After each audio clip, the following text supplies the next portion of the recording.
Hero ஸ்டார்டிங்லேயே ஒரு voice over கொடுக்குறான். இந்த மாதிரி ஹியூமன்ஸோட நேச்சரு அவங்களுக்கு தெரியாத விஷயத்த தைரியமாக பண்ணுறது தான்.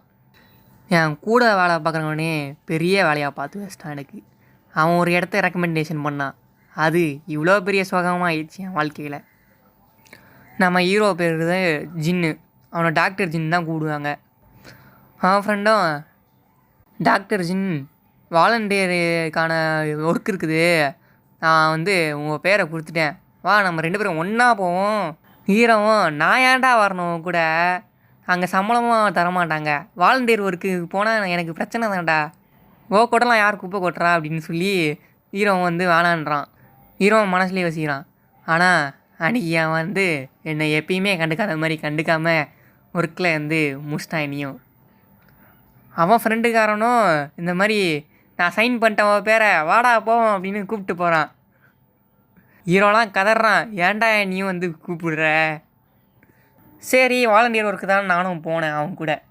அதுதான் என்னோடய பெரிய தப்பு. நான் போன நேரம் அந்த இடத்துல சிவில் வார ஆரம்பிச்சிருச்சு. ஐயையோ ஏன்டா இந்த குண்டை போட்டு வச்சது. இப்போ எந்த பேஷண்ட்டையும் என்னால் உட்காரவும் வைக்க முடியாது, ட்ரீட்மெண்ட் பண்ணுறதும் கஷ்டமாக இருக்கும். அவ்வளோ பெரிய இன்சிடெண்ட்லேயும் என்னமோ பெரிய ஆள் மாதிரி நான் பாட்டு டாக்டர் வேலையை பார்த்துருந்தேன். நான் ஒரு டாக்டர் மனசில் அப்படி யோசிச்சுக்கிட்டே எல்லாருக்கும் ட்ரீட்மெண்ட் பண்ணிட்டு இருந்தேன். அந்த டாக்டர்ன்ற ஒரு பேர்னாலேயே என்னை நிறைய பேர் துரத்துனாங்க. ஏன்னா சிவில் வார் ரிபலியன்ஸ் எல்லாருமே சேர்ந்து என்னை போட்டுதெல்லாம் வந்தாங்க. இல்லை அப்படின்னு குழந்தைங்கள மட்டும் காப்பாற்றிட்டு நான் செத்து போயிட்டேன். அவ்வளோதான் கதை முடிஞ்சிச்சு, டாட்டா பாய் பாய். ஹீரோவும் வழியிலேயே கிடக்குறான். இந்த மாதிரி ரொம்ப வலிக்குதே, ஆமாம் செத்தா வலிக்க தான் செய்யும் அப்படின்னு விழுந்துடுற மாதிரியே தோணுச்சு எனக்கு அப்படின்னு போயிட்டுக்கிறான். பார்த்தா திரும்ப கண்ணை முழிச்சு பார்க்குறான் நடு காட்டில், அதுவும் சின்ன பையனாட்டம். ஹீரோவும் கண்ணை திறந்து, நான் எங்கே இருக்கிறேன், நான் யார், நான் ஏன் இங்கே இருக்கிறேன், நான் இங்கே என்ன பண்ணிட்டு இருக்கிறேன் அப்படின்னு கையை பார்த்தா கையில் கொஞ்சம் ரத்தம் கடிஞ்சிக்குது.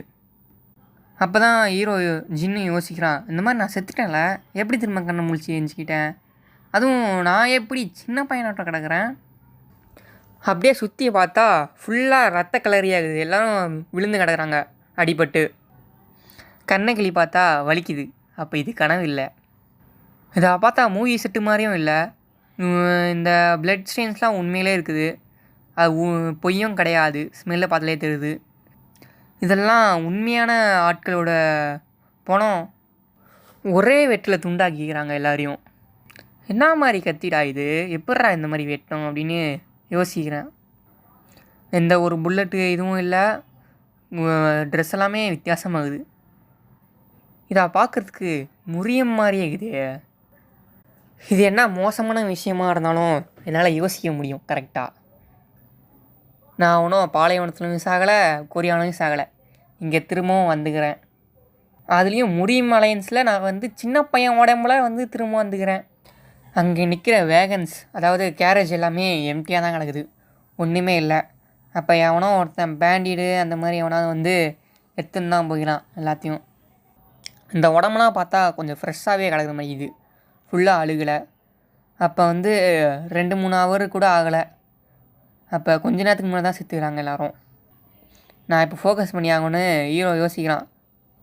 இப்போ நான் போயே ஆகணும், இல்லைனா யாராவது பேண்டிட்ஸ் என்னையும் பிடிச்சிடுவாங்கன்னு யோசிக்கும் போதே யாரோ ஹெல்ப் பண்ணுங்கன்னு கத்துற மாதிரி இருக்குது.